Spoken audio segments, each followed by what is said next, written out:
Bonsoir à tous, bonsoir à toutes. Merci d'être avec nous pour cette deuxième édition de Out l'émission, une émission coproduite par l'AJL et Mademoiselle. Nous sommes ensemble en direct jusqu'à 23 heures. Je suis Rachel Garaval-Carcel, journaliste et coprésidente de l'AJL. Alors l'AJL, c'est quoi? Bien, c'est l'association des journalistes lesbiennes, gays, bi, trans et intersexes. Et depuis 2013, eh bien, on œuvre à une meilleure représentation, un meilleur traitement des thématiques LGBTI dans les médias. Et dans Out l'émission, on s'intéresse donc précisément au traitement des populations minorisées et notamment les populations LGBTI. Et cette année, on a décidé de s'allier avec Mademoiselle pour cette deuxième édition et c'est Maëlle Lecor qui incarne ici ce partenariat. Bonsoir Maëlle. Tout à fait, bonsoir Rachel. Merci beaucoup d'être là pour cette émission, pour cette deuxième émission d'Out l'émission. Voilà, moi je suis un peu la double casquette. Agent double. Voilà, exactement. Je suis journaliste société chez Mademoiselle et je suis aussi membre de la JL. Alors pourquoi Mademoiselle a dit top là à la JL pour coproduire cette émission? On est très très contente, très fiers ce soir de participer à cette émission, de s'engager avec vous, avec la JL pour l'organisation de Out l'émission, de cette deuxième édition.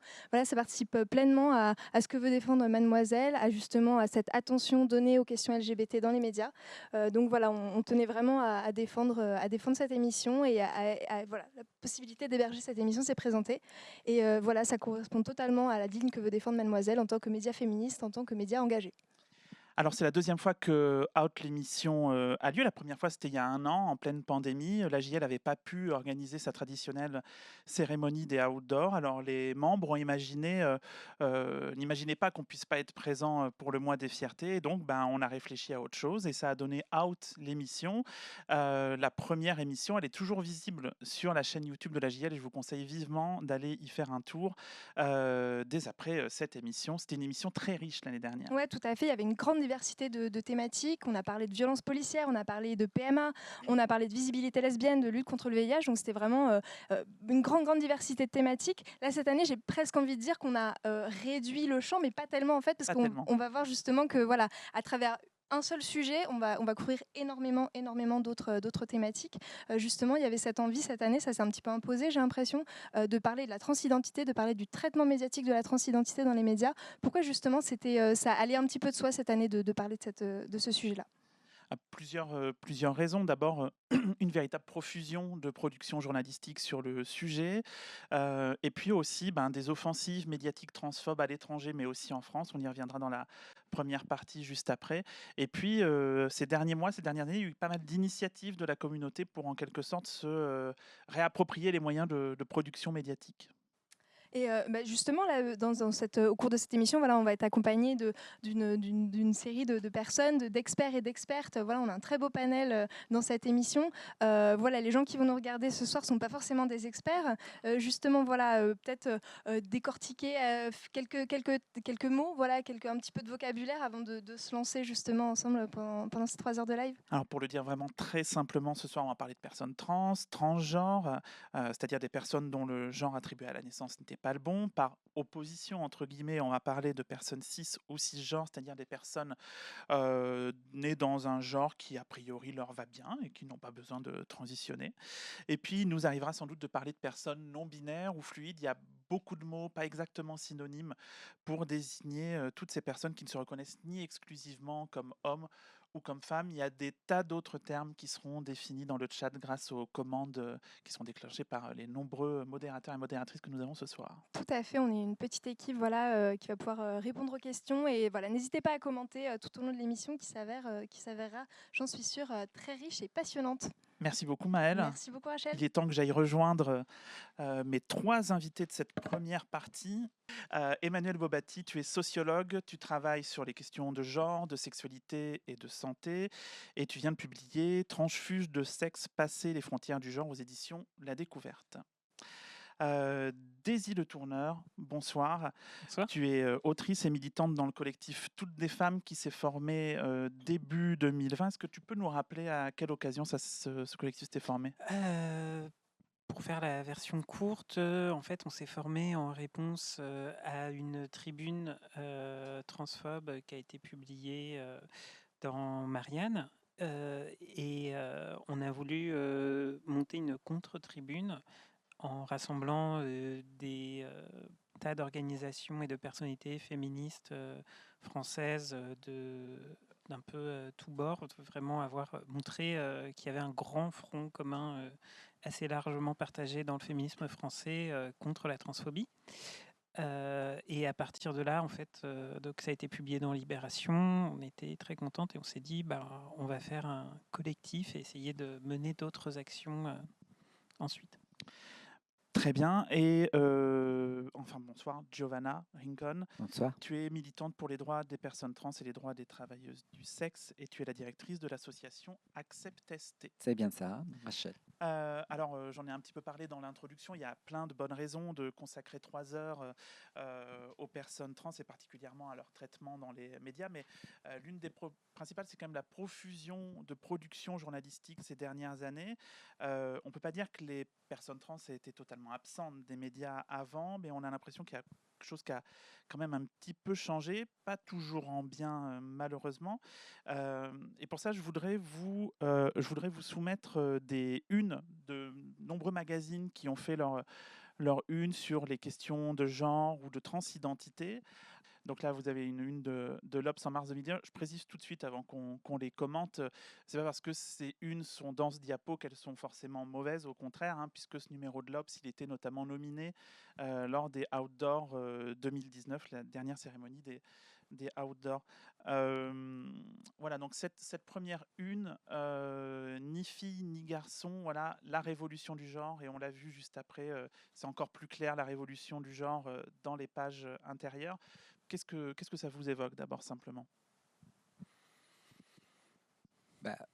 Déjà, c'est vrai que ça nous évoque déjà évidemment une grande visibilité et mise en avant sur des questions qui étaient jusqu'à pas très longtemps juste traitées qu'à travers le spectre de la partie génitale des personnes trans. Je vois qu'ici, on évolue vers une terminologie qui va plutôt sur les questions du genre social, et on interpelle de plus en plus cette notion du genre social chez les personnes trans. C'est une avancée, il y a beaucoup de maladroites encore derrière, il y a beaucoup de choses qui sont un peu exotisantes, qui sont fétichissantes, qui vont hétérosexualiser la question et le spectre transidentitaire. Et donc, c'est une avancée, il est bien sûr qu'on salue ces avancées-là. Encore une fois, je pense que c'est un grand défi pour le mouvement trans de pouvoir continuer à s'approprier de cette fenêtre de visibilité et de continuer effectivement à faire en sorte que la notion de transidentité, la notion du transgenre, la notion du genre social, la question de transphobie et les déterminants qui préconstruisent aussi la transphobie soient plus abordés aussi et qu'on dépasse un peu cette notion juste de homme-femme ou l'homme qui devient femme ou vice-versa en fait. Alors, on va y venir justement. Est-ce qu'on peut passer à la une suivante peut-être parce que alors ça c'était dans les pages intérieures de l'Obs. Suivante encore. Alors voilà. Il y a encore, alors là, Martha May n'est pas une personne trans, enfin en tout cas aux dernières nouvelles, on n'a pas d'infos là-dessus. Mais voilà, il y a eu aussi beaucoup de documentaires qui ont été très visibles. Je reviens à la précédente, voilà, sur la révolution du genre. On peut passer peut-être à la suivante, justement. Les Français ne sont pas les premiers à avoir utilisé cette terminologie-là. Il y a eu un numéro assez marquant du National Geographic en 2017 là-dessus.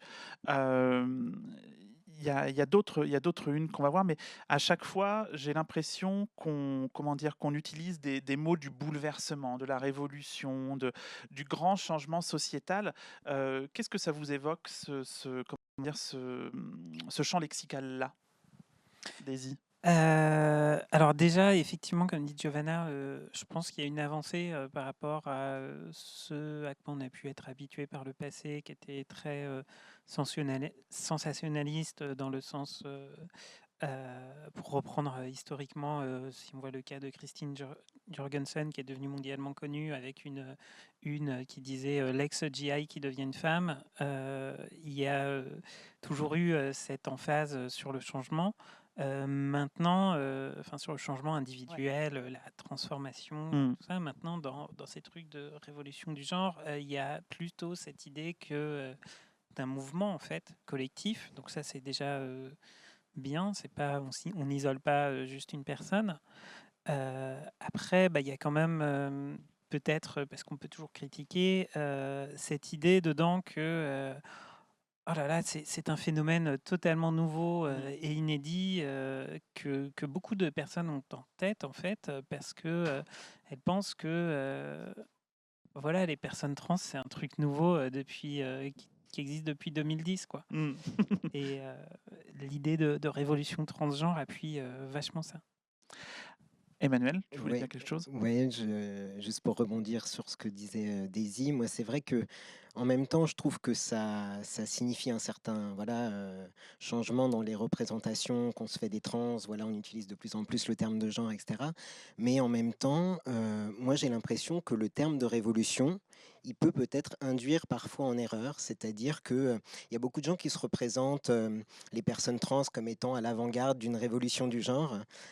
Mais en fait, bon, déjà, les personnes trans ne voient pas forcément les choses comme ça, quoi. Et puis, par ailleurs, en fait, la révolution, c'est un terme qui signifie qu'on remet tout à plat, quoi. On remet tout à plat du point de vue du genre. Et moi, je pense pas que les parcours trans ou non binaires, forcément, relèvent de vraiment une révolution, c'est-à-dire forcément, en fait, ça peut induire notamment enfin, le fait que certaines féministes peuvent penser que les trans et les non-binaires diraient qu'il n'y a plus de genre, il n'y a plus de patriarcat, hommes et femmes, ça ne veut plus rien dire, etc. Alors que justement, en fait, cette différenciation et cette hiérarchie de genre demeure, et c'est précisément pour ça que les personnes trans et non-binaires rencontrent encore autant de problèmes de précarité, de discrimination, de violence aujourd'hui. Est-ce que ça veut dire que quand on utilise ces grands mots-là, si je puis dire, ça fait un peu peur, peut-être? C'est à la fois fascinant et ça fait peur. Après, en fait, ça dépend. Il y a des personnes à qui ça va faire peur et d'autres pas. Mais en tout cas, ça peut véhiculer un message, à mon avis, et notamment vis-à-vis de, voilà, de certaines personnes dans les milieux féministes, l'idée que les personnes trans croiraient que le genre, ça n'existe plus, que maintenant on peut être tout ce qu'on veut être. Et en fait, les personnes trans et non-binaires sont en première ligne généralement. C'est les personnes qui ont peut-être le mieux conscience, le plus conscience que, en fait, ben non, c'est compliqué et que ça a des conséquences matérielles, sociales très très importantes pour elles. Et voilà, si vous voulez, c'est un terme qui est finalement pas tant utilisé par les personnes trans Mm. parce que voilà, elles savent à quel point le genre est encore tellement là et structurant et que c'est pour ça que c'est compliqué, quoi. Oui, ça me fait penser, on a vu la promo pour l'émission de Martin Veil, qui était interviewé par mon confrère Fabien Randane dans 20 minutes pour faire la promo, qui expliquait que, comment dire, voilà, on a découvert que le genre, c'était vraiment quelque chose de très important dans la société, comme oui, c'est comme si ça datait de 2019, quoi. Voilà, c'est toujours très, très amusant de voir ça. Peut-être qu'on peut revoir certaines des unes qui sont sur le diapo. Elle a été un peu plus loin. Voilà. Alors ça, je voulais vous faire réagir là-dessus. À gauche, vous avez la une aux États-Unis, et à droite, c'était la une le même mois en France. Alors, c'est pas tout à fait la même ambiance. Spéciale Russie. Et si on passe à la diapo suivante, on va voir que les trans sont quand même présentes. Transgenre, ce qu'en dit la science. Là, on n'est vraiment pas du tout a priori sur le même sujet. Un peu plus loin encore, à la diapo suivante, par exemple. Voilà, on a la beauté transgenre, comme on disait, la femme, il y a encore quelques années. Qu'est-ce que cette une vous évoque? Une fois de plus, très peu de place pour parler vraiment d'émancipation vraie, d'émancipation sociale quand on est trans, peu importe le degré de transition et où est-ce qu'on veut arriver avec sa propre transition. Et c'est clair que ça continue à exotiser, hein, et à créer une fétichisation beaucoup plus profonde de celle qu'on a eue jusqu'à pas très longtemps. Et je pense que ça crée un effet assez fort d'incitation un peu à discriminer finalement les personnes trans qui ne sont pas synonymes de beauté parfaite en fait. Mmh. Et je trouve que là, on touche un degré où on hiérarchise aussi les transidentités entre elles-mêmes. Et je trouve que ça, c'est très dangereux en fait. Alors justement là-dessus, je voudrais qu'on vienne à la une du Time qu'il y a dans le diapo. Cette une, je ne vais pas vous la faire refaire commenter, c'est la fameuse une de 2014 avec Laverne Cox. Et précisément, là aussi, on utilise des grands mots, la prochaine frontière américaine des droits civiques, mais précisément, là, on parle de droit, on parle de politique. Est-ce que finalement, toutes ces unes précédentes, elles sont pas un peu dépolitisantes? Tu en parlais un petit peu. Totalement, totalement. Et on voit la différence. Je pense que ce qui Laverne arrive à faire, il y a très peu des beautés ou des gélies trans, au féminin, parlant au féminin, qui arrivent à le faire. Et je pense que l'un peut aller avec l'autre, en fait. Et je pense que l'émancipation à l'intérieur du mouvement trans, elle doit être questionnée. Nous, à un niveau mondial, nous devons questionner qu'est-ce que ça signifie vraiment notre propre émancipation, et notamment vis-à-vis des médias. Et je pense que la question de...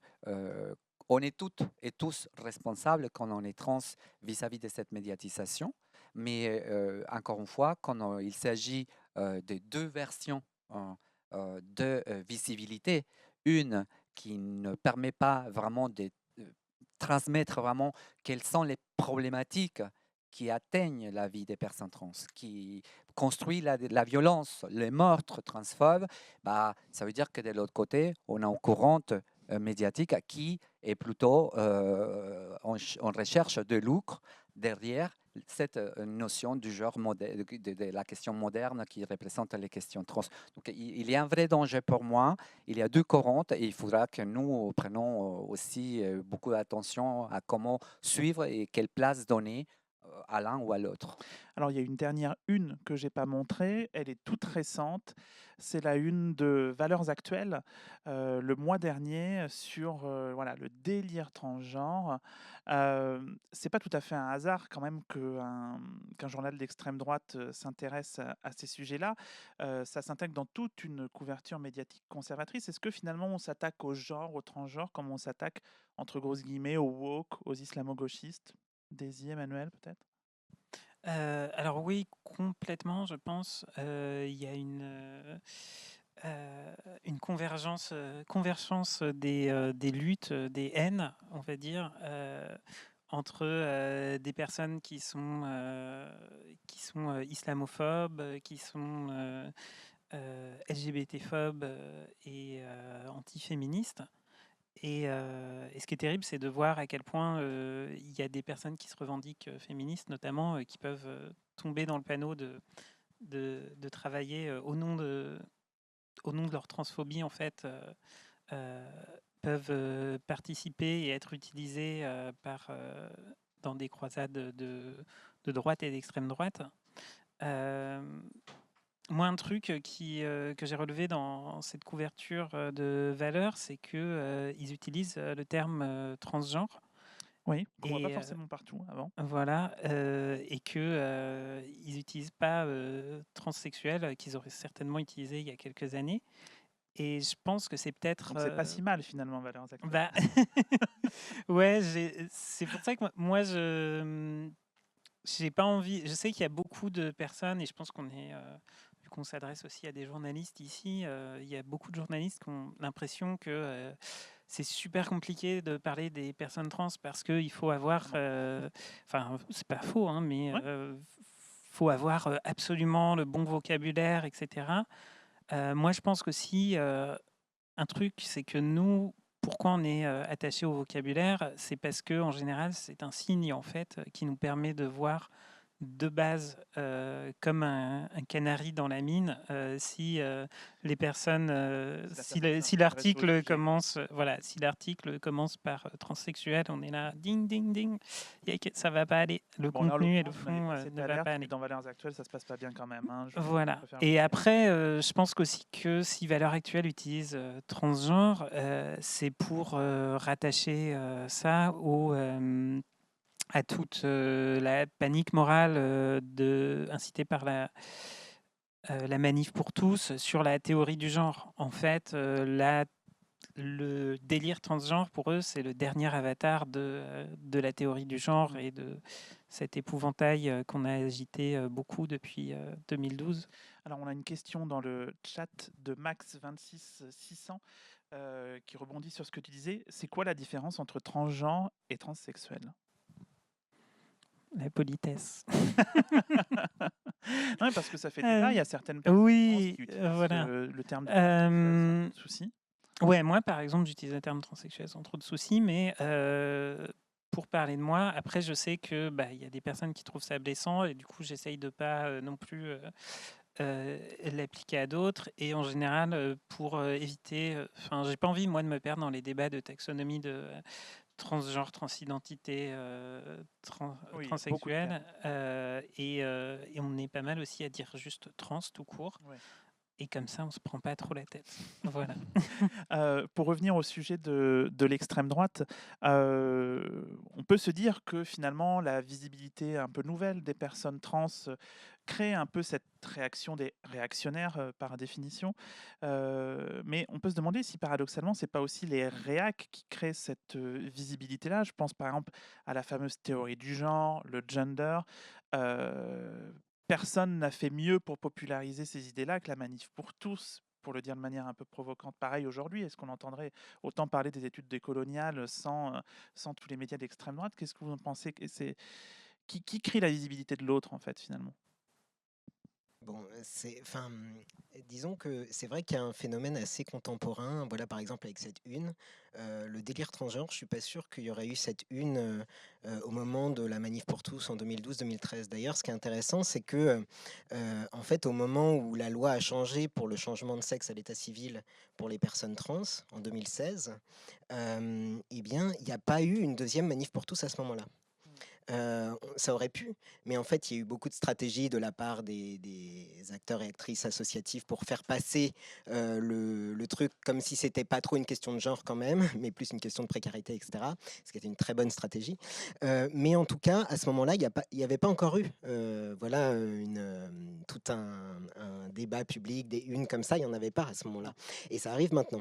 Et du coup, il y a effectivement une convergence voilà, aussi un peu de mouvements de haine réactionnaire, voilà, aujourd'hui.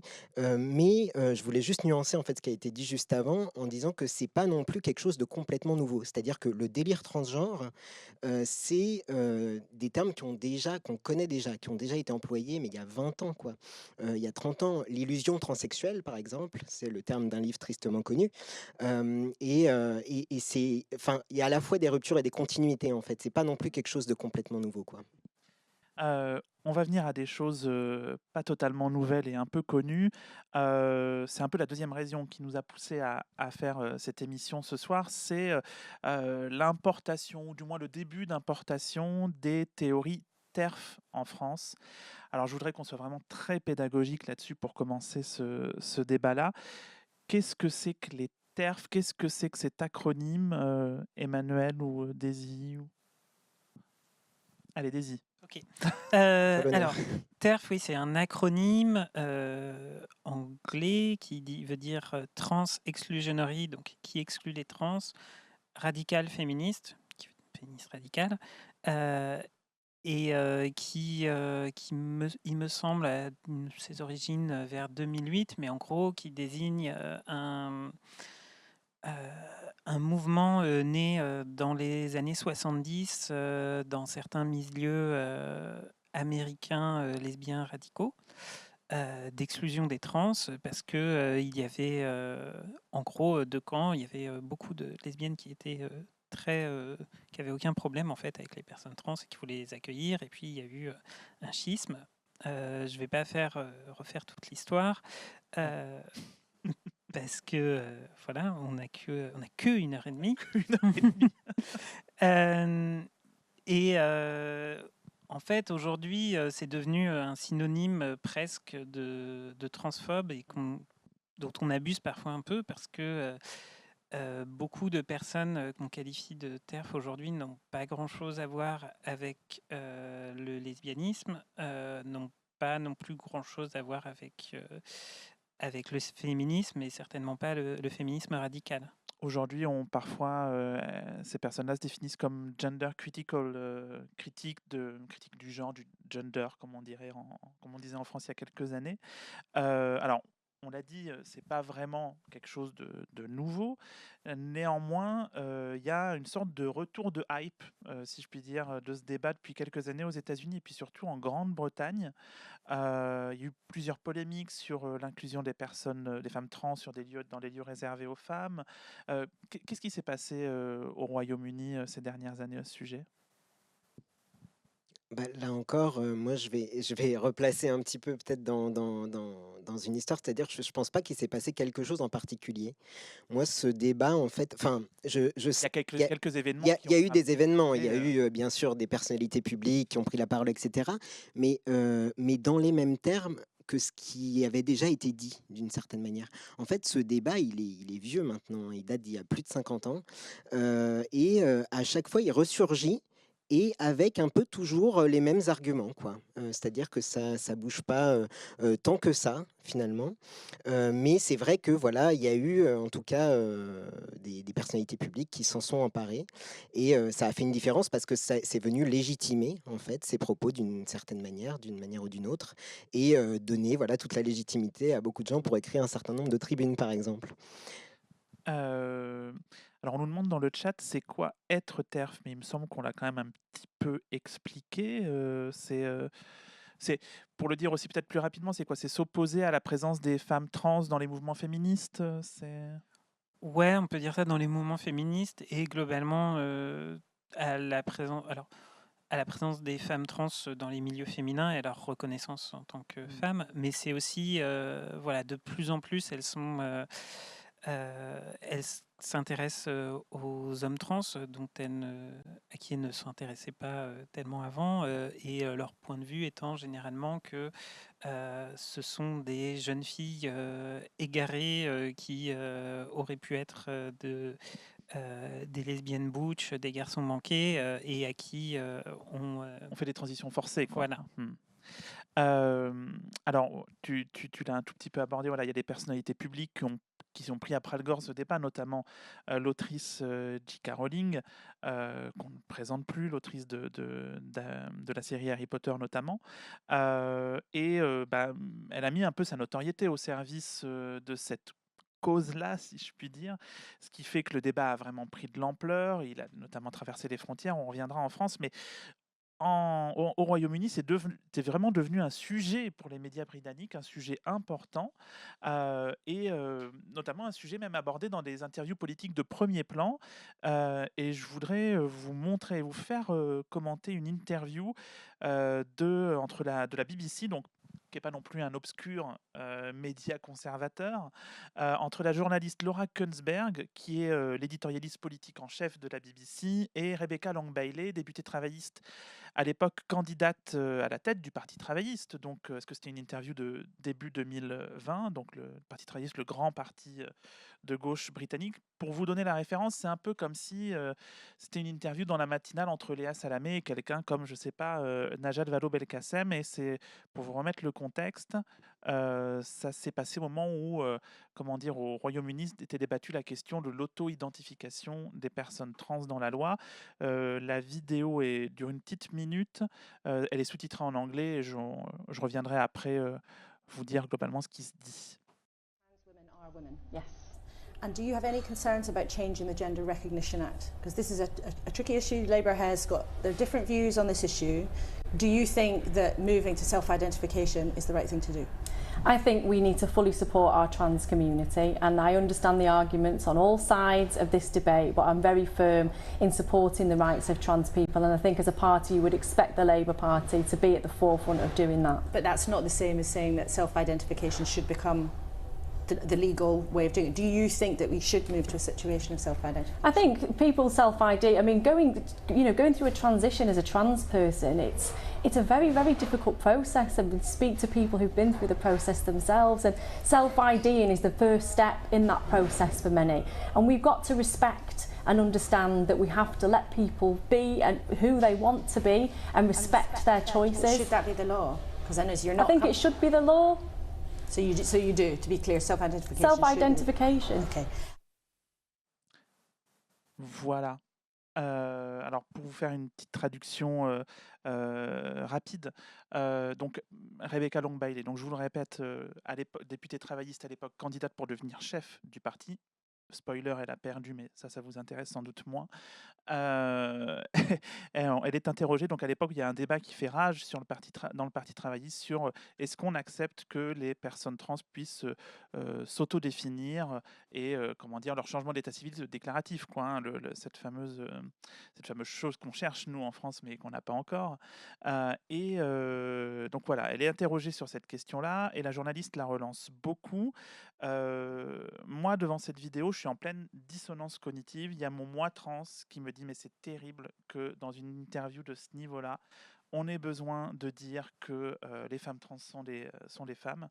Et puis il y a mon moi journaliste qui me dit waouh, mais la qualité de la réponse est incroyable à mes yeux, et même la qualité des questions et des relances. Je suis pas certaine, et c'est un euphémisme, qu'on puisse avoir quelque chose comme ça en France, vu le mépris avec lequel le sujet est le plus souvent traité. Vous, elle vous évoque quoi, cette interview? Emmanuel?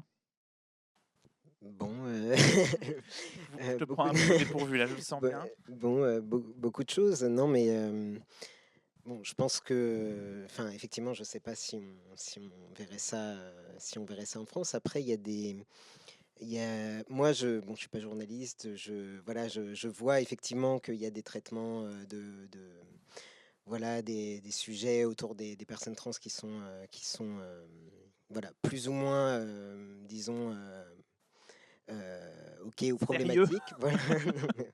Bon, il y a des choses qui sont faites, mais en tout cas, je dirais que en fait, en France, j'ai l'impression que les enjeux importants ces dernières années liés aux questions, voilà, soit d'état civil, de sexe à l'état civil, soit de discrimination sur la base de l'identité de genre, qui est un nouveau critère qui a été introduit il y a quelques années et personne ne le sait.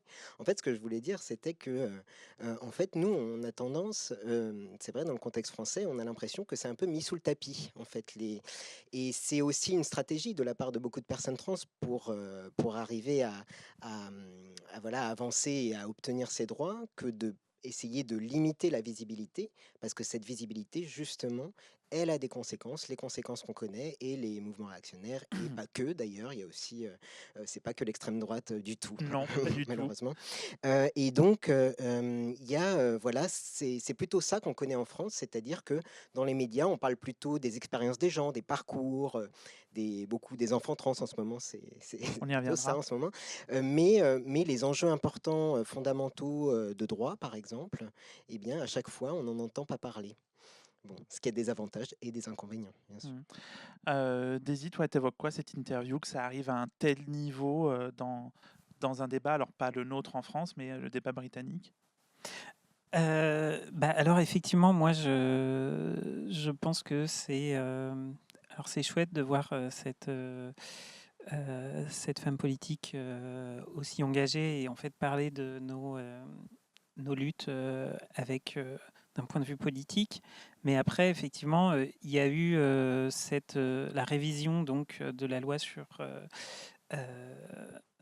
l'identification et sur l'état civil au Royaume-Uni, qui en fait a été transformé en objet de lutte de part et d'autre, et notamment par les réactionnaires. Et je sens que en France, en fait, il y a un peu ça du côté de certaines personnes et certains qu'on pourrait qualifier de TERF, qui guettent en fait les occasions de créer un objet et une panique morale et de faire que on interroge la question des personnes trans et qu'on le fasse dans leur sens. Parce que je pense qu'elles ont un sentiment qui n'est pas totalement faux, que en fait, les choses vont plutôt, si on n'en parle pas trop, ça va plutôt dans notre sens à nous. Et elles veulent qu'on en parle, qu'on en débatte en fait, et qu'il y ait un débat important sur est-ce que, et elles présentent ça comme un débat, comme je vais juste dire un truc un peu raisonnable, mais quand même les femmes trans, on pourrait pas les dégager. Et en fait, elles essayent de faire vraiment, voilà, de faire exister quelque chose et une contradiction à un niveau, comme si elle était à un niveau égal à un mouvement de lutte qui est collectif et qui est là depuis des décennies. Il y a une question dans le chat, on nous demande, mais je ne suis pas sûr que vous pourrez nous répondre, c'est une question difficile. Est-ce que il y a des positions claires des partis politiques en France sur les questions des droits des trans? Pas tellement, hein, je crois. Hein. Au contraire, Je pense qu'il faut éviter une réponse de ce type parce qu'on peut tomber très rapidement sur des réponses très partisanes qui ne sont pas forcément. Les rares fois où on a pu entendre des personnalités de premier plan sur ces sujets, c'est notamment au moment des débats sur la PMA. Non, Oui. ce que peut-être il faut répondre à cette question, c'est de rappeler qu'il y a eu beaucoup des partis politiques qui se présentent comme étant pro-droit des trans, qui ont voté des lois, qui aujourd'hui ont mis des personnes trans dans la grande précarité, telle que la loi pour la pénalisation des clients, la réforme des droits étrangers. Donc, moi, je pense qu'il faut analyser aussi la situation où les personnes les plus invisibles, les plus précarisées, les plus exclues, face à des réformes législatives portées par des soi-disant alliés LGBT, vont créer des conséquences et des victimes collatérales, dont les personnes trans les plus exclues. Donc, au-delà de la question purement trans, je pense qu'il faudra analyser aussi la question trans au-delà du spectre et de la question purement droit des trans, spécifiquement trans, mais plutôt ce qui nous affecte aussi quand le reste de la société met en place des trucs répressifs, des trucs moralisateurs, des trucs qui ne sont pas forcément en lien directement avec la transidentité, mais que les conséquences sociales sont très néfastes pour la vie des personnes. Du client, par exemple. Évidemment, c'est une grande situation de pauvreté qui aujourd'hui s'est installée dans la vie des personnes trans. Et en revanche, aucun parti politique a proposé rien pour améliorer vraiment les conditions de vie des personnes trans dans les politiques publiques, à part, je ne vais pas tomber sur des trucs partisans, mais peut-être qu'en ce moment, la ville de Paris s'engage petit à petit, peut-être avec timidité, mais au moins il y a une prise de position ouverte sur les questions LGBT à la ville.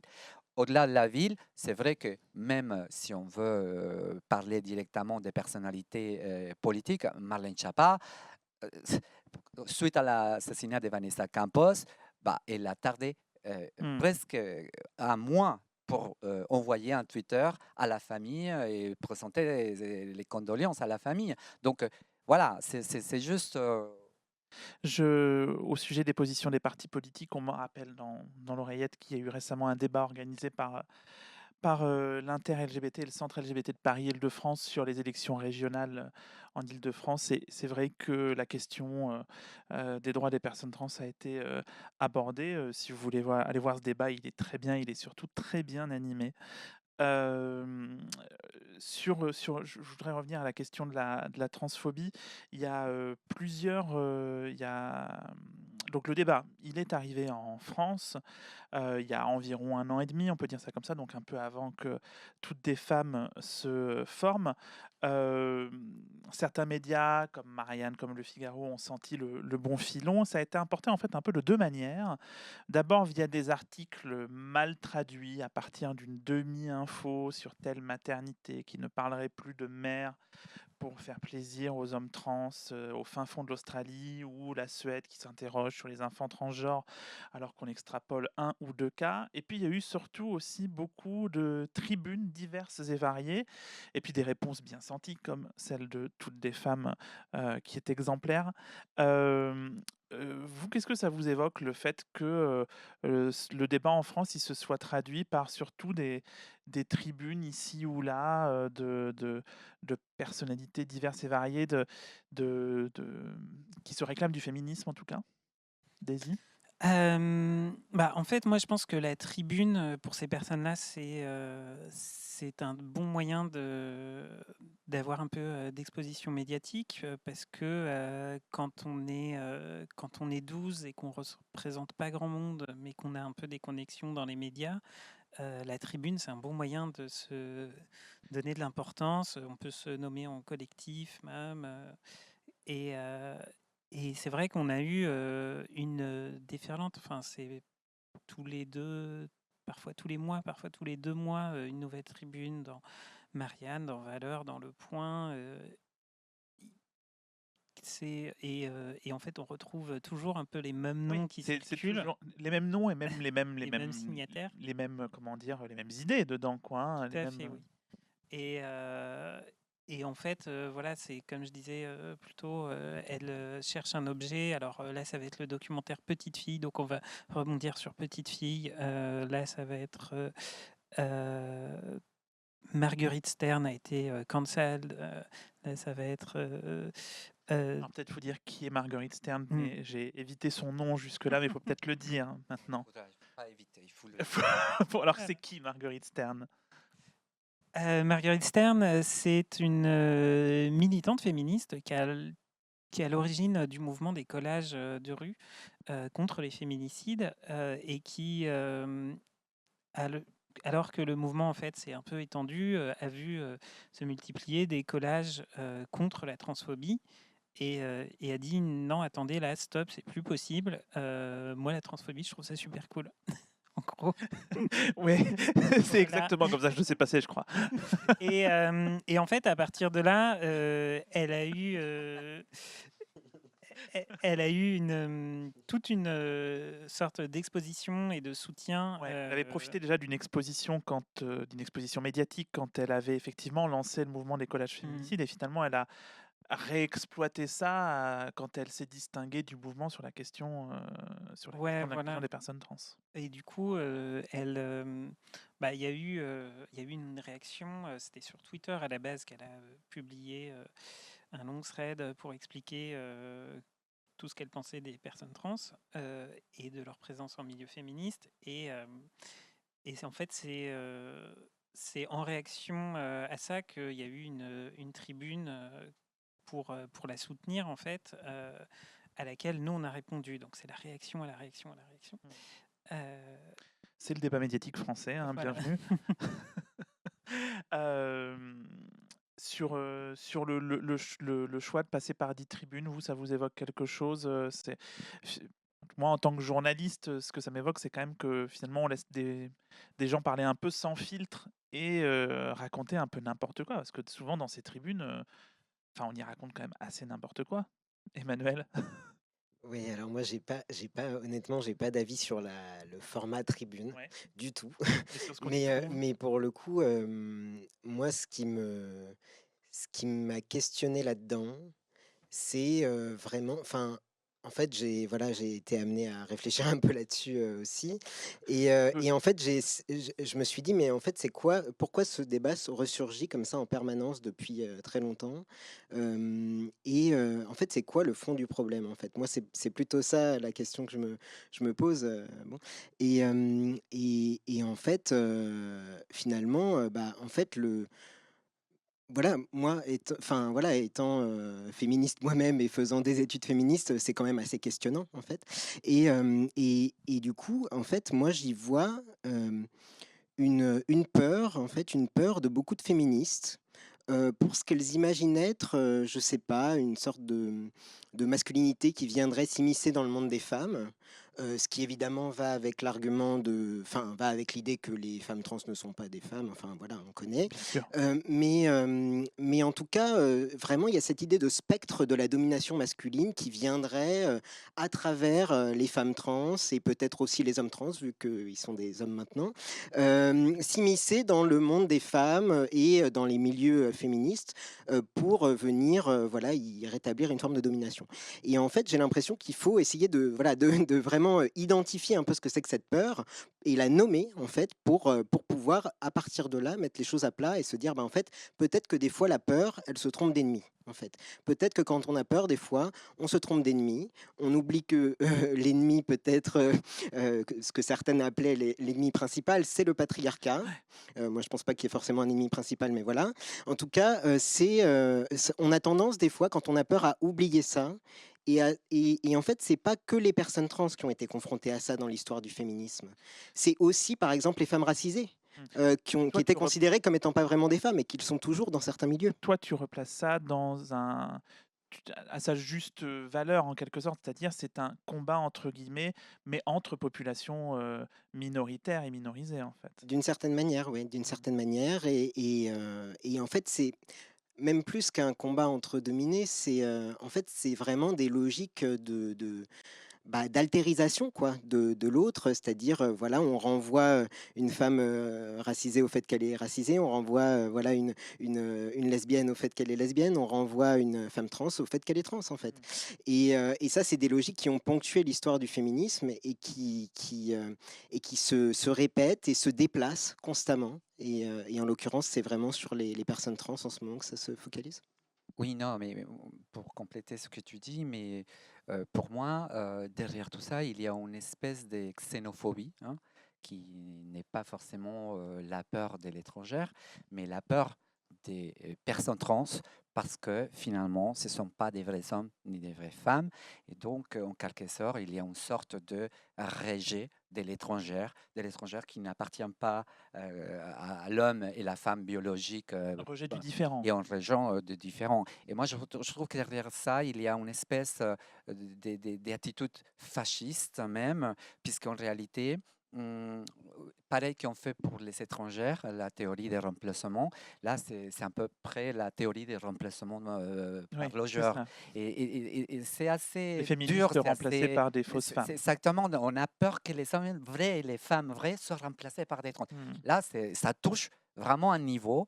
Et je pense que ça décrédibilise petit à petit beaucoup de ces féministes, de ces TERF, de ces SWERF aussi, qui utilisent la même technique pour exclure les travailleurs et travailleuses du sexe du mouvement féministe, parce qu'il y a ces deux courants aussi qui se croisent. C'est exclure les trans et exclure aussi les travailleurs, travailleuses du sexe du mouvement féministe. Donc c'est assez xénophobe comme attitude, et c'est aussi cette peur de la morale bien pensante de ce féminisme radical institutionnel, que par ailleurs, il ne faut pas oublier aussi, qui sont très bien placés. Et c'est là, de ces places là-haut, qui nous regardent et qui essayent un peu de dominer et de donner des dictatures qui n'ont pas lieu d'y être, parce que il y a 50 ans de la lutte de Stonewall, il y a beaucoup de choses qu'on doit raconter, qu'on peut raconter. Et donc, je pense que la peur de cette théorie de remplacement faite par les personnes trans et qui vont un peu éradiquer les hommes vrais et les femmes vraies de la société, c'est quand même un peu basique comme truc. Daisy? Ouais, moi je voulais reprendre aussi pour passer pas mal de temps à les regarder discuter entre elles et tout ça. Je sais aussi qu'elles ont vraiment 3 obsessions qui sont les femmes trans, les travailleuses du sexe et l'islam. Et si vous prenez un fil Twitter, ça va être voilà, un tweet transphobe, un tweet putophobe, un tweet islamophobe. Et du coup, c'est des personnes qui Parfois les trois en même temps, hein, dans voilà, certaines ouais, on peut tribunes. mélanger. C'est un Et quand il s'agit d'une personne trans qui cumule l'ensemble, sûr. ne parlons pas. hein. Oui. ouais.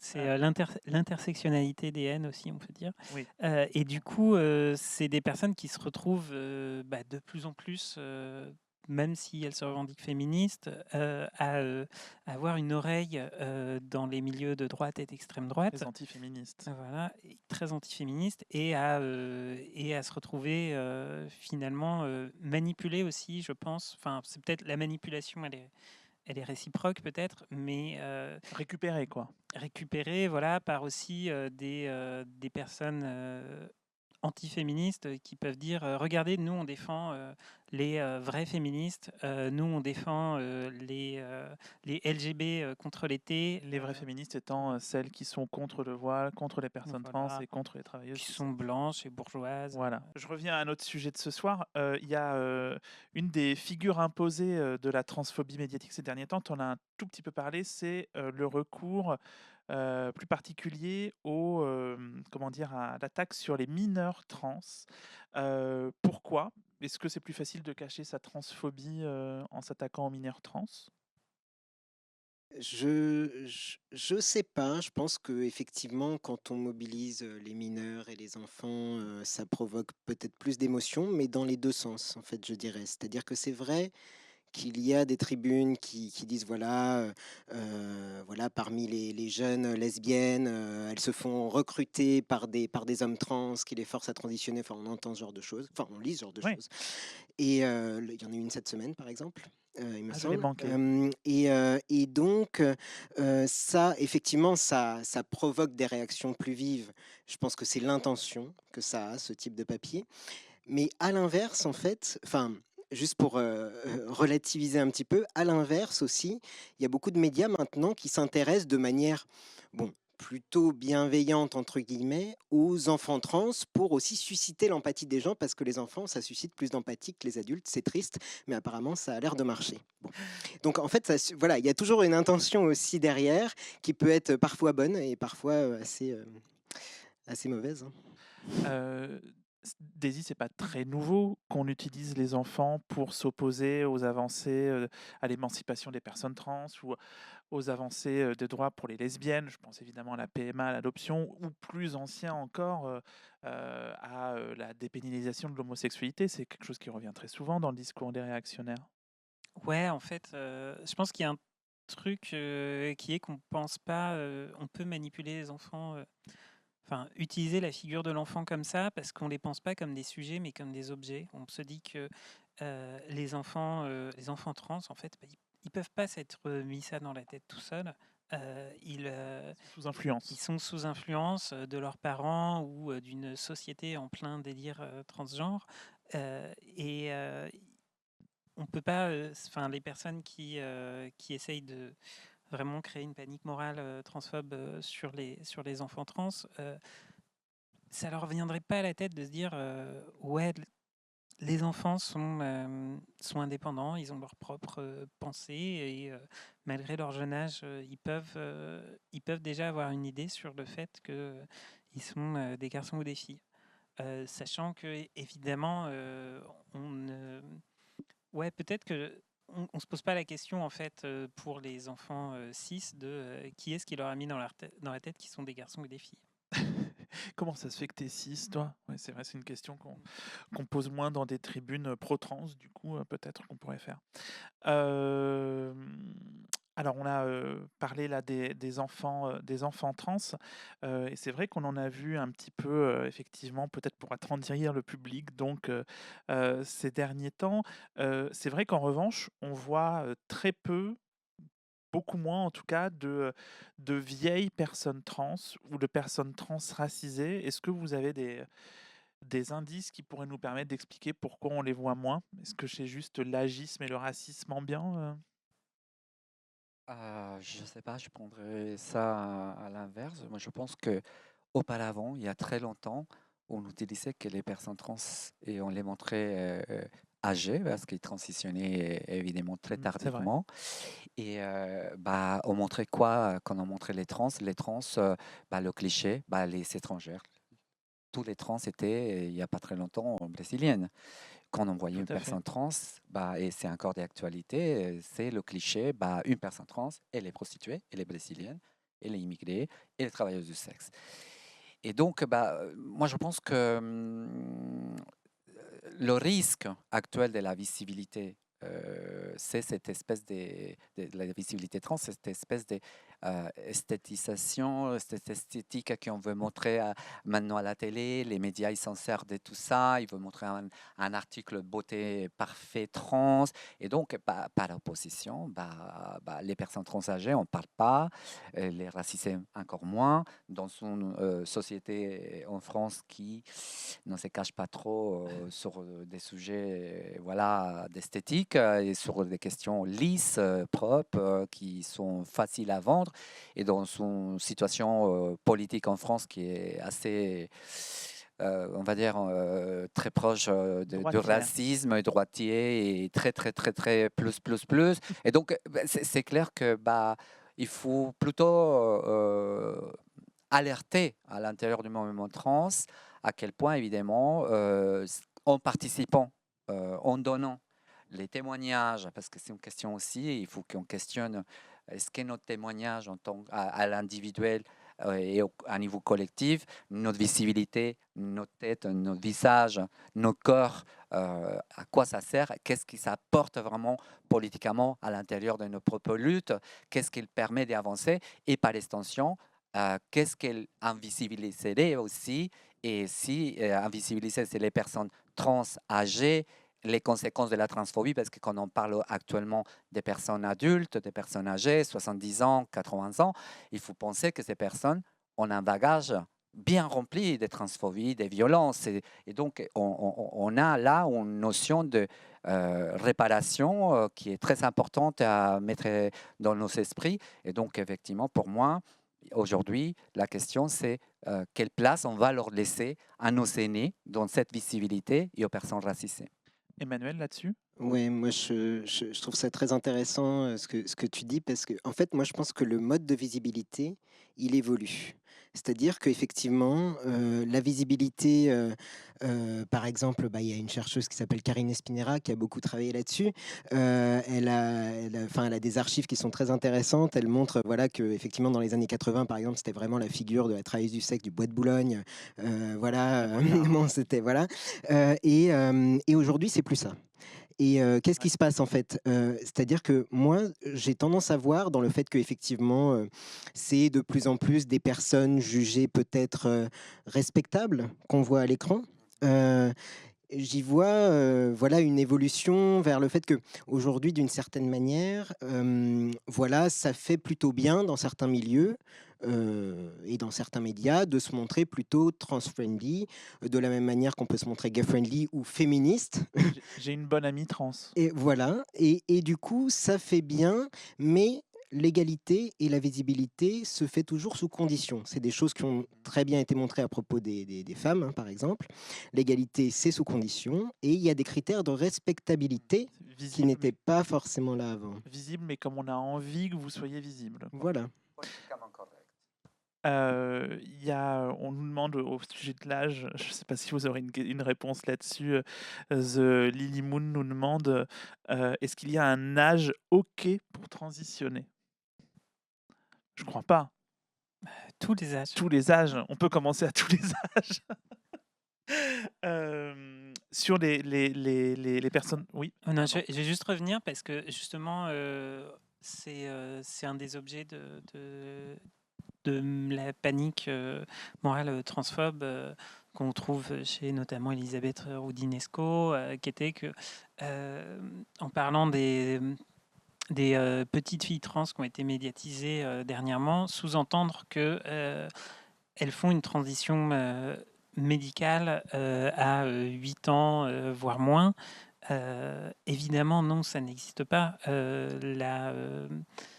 La puberté et les bloqueurs de puberté, ils sont pas prescrits à des enfants qui ont 6 ans et qui sont loin de la puberté. Alors voilà, je crois qu'il faut expliquer que la transition, le mode le plus fréquent pour transitionner, c'est souvent un traitement hormonal qui se prend en France, en tout cas à partir de la majorité, je ne crois pas me tromper là-dessus, mais avant, éventuellement, il peut y avoir des bloqueurs de puberté. Je me trompe pas. Oui, qui sont quand même plutôt rarement prescrits en France actuellement, après généralement un suivi médical, psy, etc., assez long. Avec l'accord des parents. Et avec l'accord des parents. Et évidemment, quand on parle de transition d'un enfant prépubère, on parle de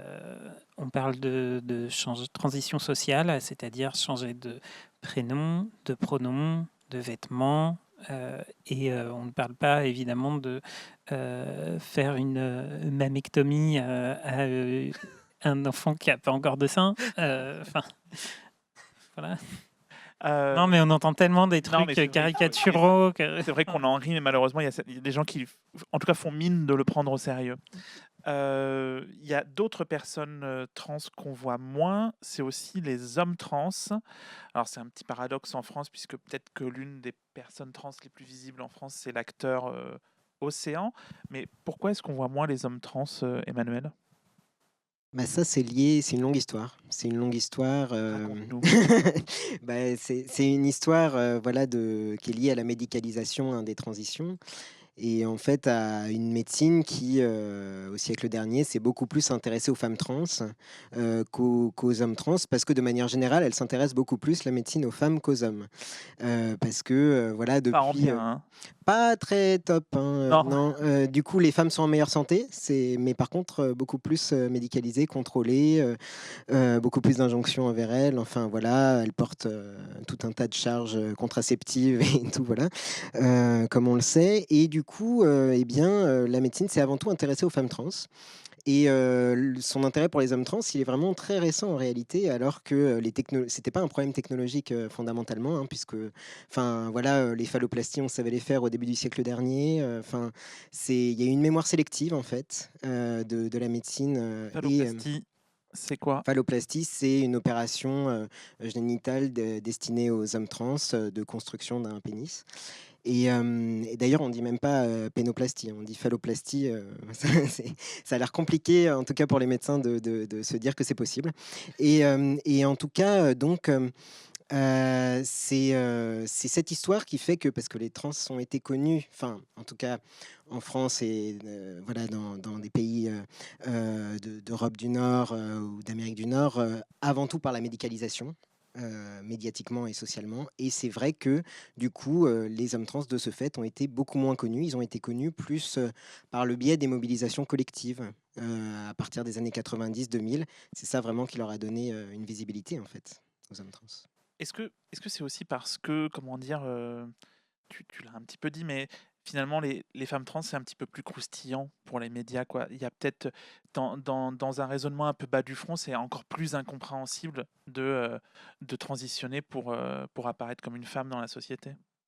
Bien sûr, il y a ça aussi, ça en fait partie. C'est-à-dire que effectivement, il y a une fascination pour les femmes trans qui n'a pas vraiment d'équivalent masculin. Parce que je pense vraiment, au fond, que beaucoup y voient dans une transition vers le féminin, beaucoup y voient quelque chose de complètement inconcevable, impensable. On est un homme et on deviendrait une femme, mais qu'est-ce que c'est? Enfin, Idée. c'est quelle idée? Enfin, beaucoup y voient quelque chose de dégradant, hein, surtout les Oui. hommes. Et c'est d'ailleurs des hommes que viennent avant tout les violences subies par les femmes trans. Et Oui, il faut le beaucoup rappeler, y parce qu'on voient a parlé quelque des TERF, chose mais de complètement impensable. Mais même, je pense, beaucoup de femmes se demandent, mais si on est un homme, pourquoi est-ce qu'on voudrait devenir une femme? Et cette fascination, elle vient aussi de là, c'est-à-dire que, pareil, toujours la même Karine Espinera, elle a montré enfin, moi j'ai vu à une conférence d'elle des images, voilà, où on voyait Christine Jorgensen, dont on parlait tout à l'heure, qui est une des premières femmes trans qui a été très médiatisée pour son opération génitale. On la voit attendue par des hordes de journalistes sur le tarmac de l'avion qui la ramène, voilà, après son opération. Vraiment accueillie comme une Mais ça star. n'est jamais arrivé pour un homme trans, ça. Donc, enfin bon, voilà, juste Ça va pas tarder. peut-être. Ça va pas tarder. Je pense que il y a, vous l'avez très bien dit, ce sont les origines de la fétichisation de spectre trans féminin. Et les conséquences, on les connaît à niveau épidémiologique, à niveau des violences, à niveau de précarité. Il ne faut pas se mentir, c'est pas fabuleux non plus, cette espèce de survisibilité, fétichisation, même si derrière l'appropriation quand même des espaces du travail du sexe ont permis à beaucoup de populations trans les plus défavorisées socialement de résister à cette exclusion sociale. Moi, je voulais juste préciser qu'aujourd'hui, dans cette nouvelle étape qui s'ouvre devant nous sous la question trans, sous la visibilité trans, les garçons trans vont rentrer dans une phase de fétichisation aussi par les hommes homosexuels. On a hâte. Et pourquoi pas, hein, mais la question c'est, est-ce qu'on n'est pas dans une phase où cette survisibilité des garçons trans à travers la sexualité, et là je n'ai pas aucun regard moralisateur sur la question, mais encore une fois, on est dans un processus où les garçons trans commencent à être de plus en plus, voilà, comment dire, aperçus comme un objet de plaisir, de désir, de fantasme chez la population homosexuelle cisgenre. Et des films porno qui deviennent énormes, très visibles, et une appropriation aussi des garçons trans, de la sexualité, bisexualité, pansensualité. Et sur ça, bah, évidemment, on est super à l'aise. La question, c'est est-ce que ça va construire aussi quoi derrière, à niveau social, quel s'espace? Bon, il y a aussi la vie de couple des garçons trans et garçons cisgenres homo, la procréation et la vie de famille possible. Mais bon, il y a une vraie réflexion, une nouvelle étape qui s'ouvre pour les garçons trans aujourd'hui vis-à-vis de cette question. Je ne sais pas si on peut vraiment faire de la prospective là-dessus, Emmanuel. C'est compliqué, mais je vois très bien ce que tu veux dire parce que voilà, moi j'ai entendu souvent ça de la part d'hommes trans qui évoluaient dans les milieux gays, et moi j'ai eu tendance à le mettre en lien avec bah, voilà, le sexisme qui peut traverser en fait ces milieux-là. Et avec le fait que, eh bien, voilà, dans une intrication entre le sexisme et la transphobie, parce que en fait les deux se co-construisent et sont complètement indissociables, ils peuvent être vus comme voilà, des hommes qui seraient potentiellement, qui auraient gardé un petit peu un côté féminin ou des choses comme ça. Et que moi, je vois l'exotisation et la fascination avant tout dans ce que les personnes projettent en termes de féminité, que ce soit chez les femmes trans ou chez les hommes trans, pour ce qu'ils étaient avant. Enfin, donc, ouais, moi, je vois vraiment un problème de sexisme aussi là-dedans, profondément. Ouais. Et le problème, c'est que pour les femmes trans, qui ont en grande majorité des rapports et ils souhaitaient avoir des relations avec des hommes hétérosexuels, on sait très bien les limites. Hein. C'est-à-dire, les hommes hétérosexuels avec les femmes trans vont aller jusqu'à un certain point, mais pas s'assumer ni aller au-delà de juste un rapport sexuel caché ou dans le travail du sexe. Donc, il y a cette limite-là. Et peut-être que la question, à niveau de la place sociale qu'on veut donner aussi aux garçons trans, est-ce que ça va être la reproduction de ces mêmes phénomènes sexistes qui est très profond et très ancré sur ce que nous étions avant? Je voudrais vous poser une question du chat de Scarlett XZ qui revient un peu sur notre précédent sujet. Est-ce que vous pensez que la situation en France va devenir comme celle au Royaume-Uni, avec une presse totalement transphobe, un gouvernement totalement transphobe et une parole exclusivement donnée aux TERF? Alors c'est dur de faire des prédictions. On essaye de faire en sorte que ce ne soit pas le cas et notamment, voilà, pour l'instant, on a vraiment... on essaye de mobiliser les gros collectifs féministes, notamment Nous Toutes, pour en fait les faire se positionner sur la question avant qu'on les attire dans l'autre sens, en gros. Pour l'instant, on sait par exemple que, sans révéler mes sources, il y a certains gros collectifs féministes qui sont pleins de personnes transphobes qui essayent de faire que leur collectif prenne position sur le contre les personnes trans et en fait, pour l'instant, ces collectifs disent plutôt non, on va pas aller là-dedans, on va pas en parler parce que tout le monde va nous tomber dessus, etc. Il y a un gros mouvement de lobbying, en fait. Voilà, il y a plein de Il y a plein de lobbying. Et pour l'instant, voilà, on a un peu l'impression que côté transphobe, en gros, on essaye vraiment d'aller vers ça, de faire exister le débat, de faire arriver en France ce qui s'est passé au Royaume-Uni. Ils voient vraiment ça comme avec des étoiles dans les yeux, en fait. Et nous, on va tout faire pour que ça n'arrive pas. Là, actuellement, on est dans une situation où on a une majorité qui, en façade, va faire des jolis tweets avec des drapeaux arc-en-ciel, etc. Et se dire plutôt contre la transphobie, qui dans l'Assemblée, ça va pas forcément se refléter, mais qui au moins, on va dire, maintient un statu quo et ne veut pas, n'a pas envie de casser son image tout de suite en votant des lois transphobes. Aux États-Unis, on voit que c'est carrément un peu la guerre parce que il y avait Trump qui était évidemment un gros soutien des transphobes, qui a fait Notamment les lois plusieurs, sur les ouais, bathroom law, c'est-à-dire voilà, l'interdiction pour les personnes qui trans a d'aller dans les toilettes qui leur correspondent. voilà, qui a fait interdit aux personnes trans de servir dans l'armée américaine. Et aujourd'hui, il y a Joe Biden qui, à l'inverse, est arrivé avec une grosse déclaration en disant We've got your back, on est derrière vous, les personnes trans et tout. On attend encore de voir ce que ça va donner. Mais au niveau après des États, il y a une grosse offensive de lois transphobes qui menée par les républicains. Et voilà, c'est ce qui se passe en fait quand les personnes trans deviennent un sujet et que les partis politiques et les médias doivent se positionner. Alors, il y a un groupe dont on a déjà un petit peu parlé dans l'émission, dont la visibilité est très ambivalente.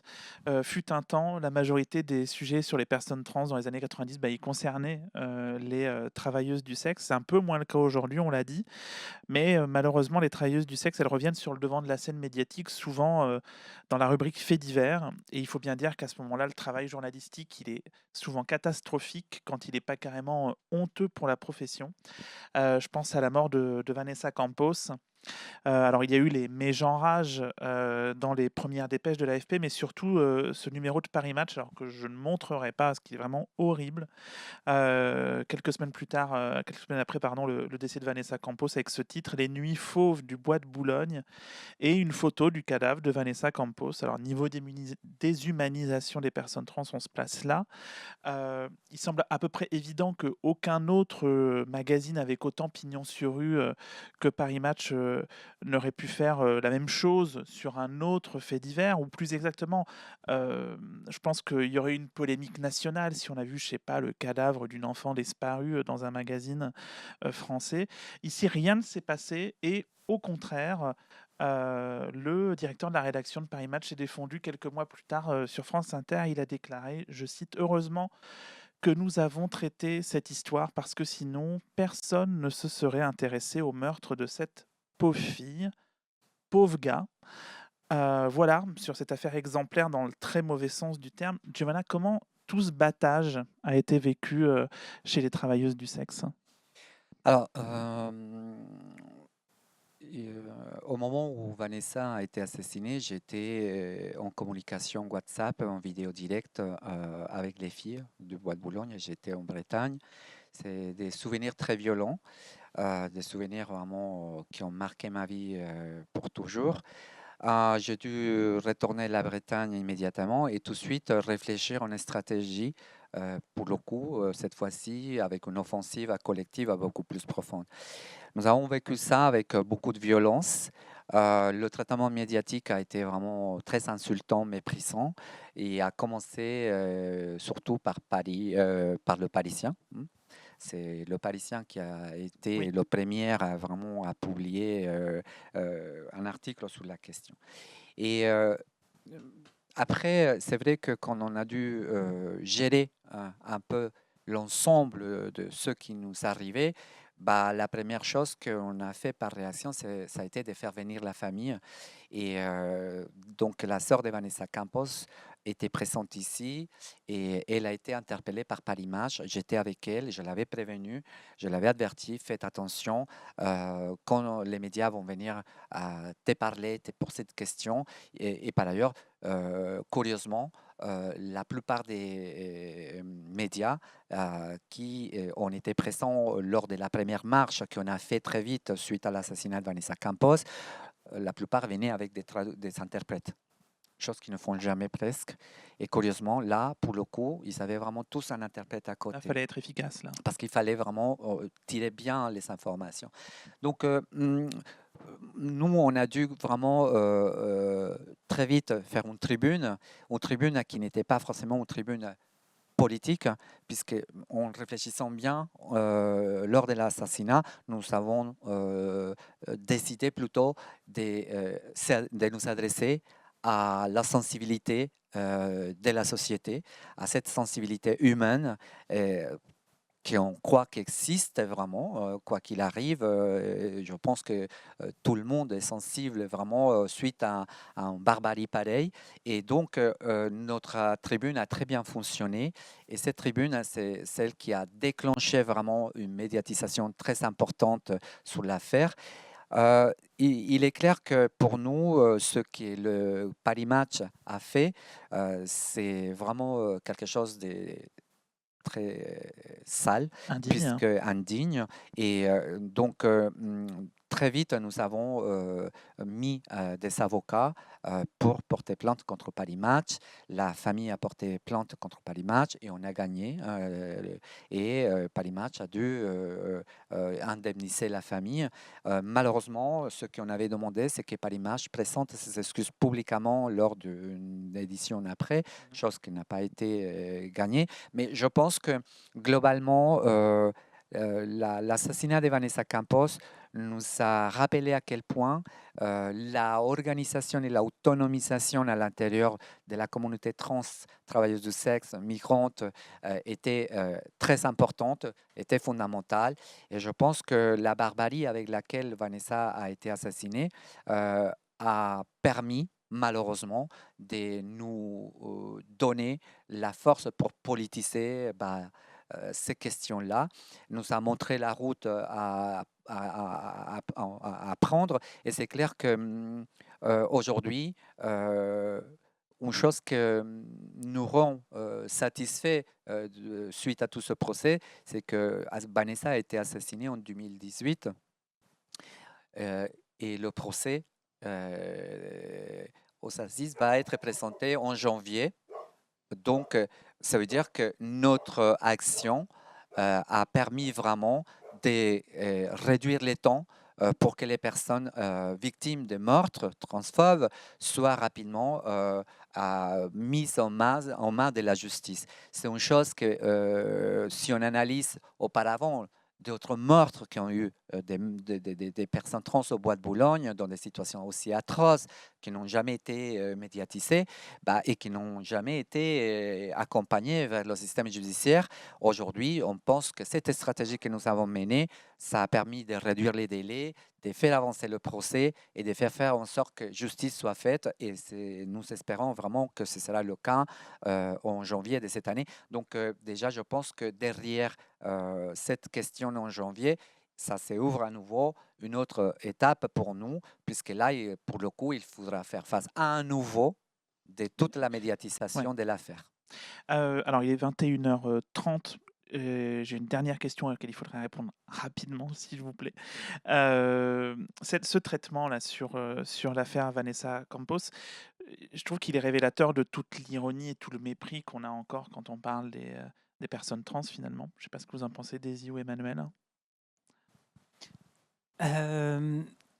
Ouais, je crois que il y a eu sur ça, enfin, comme le disait Giovanna, c'est génial qu'il y ait pu y avoir une lutte en fait et une réappropriation une reprise d'un certain contrôle après ce début horrible qui en fait se passait, je pense, comme à l'ancienne, quoi. C'est comme ça qu'on traite les personnes trans, c'est comme ça qu'on nous médiatise. Je crois que c'est aussi voilà, le reflet qu'aujourd'hui on s'organise, qu'on crée aussi nos propres médias. Vous avez parlé de d'XY Media tout à l'heure. Et qu'on. Moi, j'ai enfin, je pense qu'on a, nous, les personnes trans, une relation compliquée aux médias et à la médiatisation. On aurait bien envie qu'on nous laisse tranquille, bien souvent, mais on a aussi envie, quand on peut, de prendre nous-mêmes la parole. Et je pense que c'est par là que les choses vont changer. Merci à vous trois. Peut-être, Nton, tu voulais ajouter quelque chose? Non, je voulais oui, OK. Non, mais en fait, je voulais dire que, le cas de la commémoration d'une personne qui a été assassinée, c'est quand même, incroyable, que le traitement qu'il y en a eu. Enfin, je veux dire, vraiment, c'est quand même un événement, particulier qui n'a pas il n'y a pas eu de respect, vraiment Mmh. pour ça, quoi. Et c'est assez incroyable de voir, que beaucoup de médias maintenant s'intéressent, à des aspects jugés comme, étant les plus, révolution du genre justement dans la transition, des styles de féminité, de masculinité, des mannequins, trans ou des enfants trans parce que ça plaît beaucoup aussi. Mais beaucoup ne sont pas capables de juste rendre un hommage et de commémorer, un décès, suite à un assassinat en fait. Alors que, je veux dire, tous les ans, il y a une journée de commémoration, par les trans, pour les trans, des décès, et il y en a beaucoup chaque année en fait. Voilà, C'est un peu et en toujours fait, dans le monde. ouais, et en fait, ça, c'est quelque chose qu'on voit presque jamais dans les médias, ou alors d'une manière qui est extrêmement irrespectueuse et problématique. Merci Emmanuel, merci à vous trois. C'est la fin de cette première partie. On revient dans quelques minutes pour la deuxième.